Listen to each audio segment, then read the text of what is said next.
Dr. Iwach, today at your talk on glaucoma managing the odds, you covered a lot of topics, from generic drugs to systematic health risks to glaucoma databases. What were the top things about the thing that you want to emphasize from the meeting, from that conversation? You know, it's interesting, each year when we put the meeting together, I wonder what's going to be new next year, and there always is something new.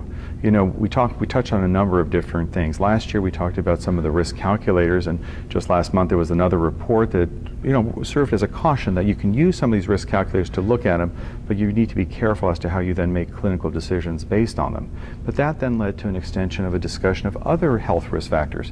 Of course, we're physicians, we're ophthalmologists, and so we're in an ideal setting to help patients otherwise. For example, my technician may talk to a new patient, ask, do you have high blood pressure, do you have diabetes? No, no. When they finally come to me, I'll read that and I'll say, well, so when was your last physical? 10 years ago, 15 years ago? So actually that data, it's sometimes better to have no data than bad data. But there's an opportunity for us to help the patients. There's data that shows that not enough people are being instructed or told about the need to stop smoking or to take preventative aspirin, to have the appropriate tests.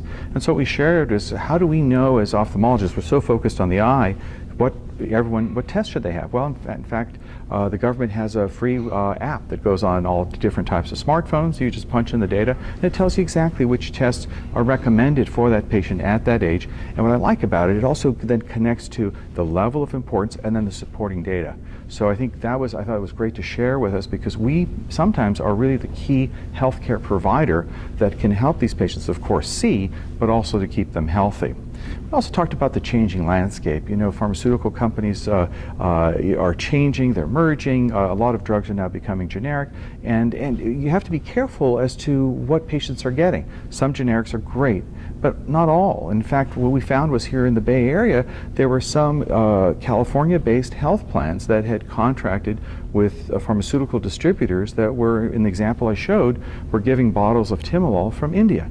These particular bottles, now we had two different companies, for example, they came without an opening. So it looked like a little tube of, last time I saw it was like super glue, where you had to tighten the top, the little spike to make a little opening, but my patients didn't see that. So they decided, well, there's no opening, I'll just cut it. Well, when you cut it, now you've got a big opening and they put it into their eye. But then it's running down their face, so they don't know if they got it in, so they're going to pour more in.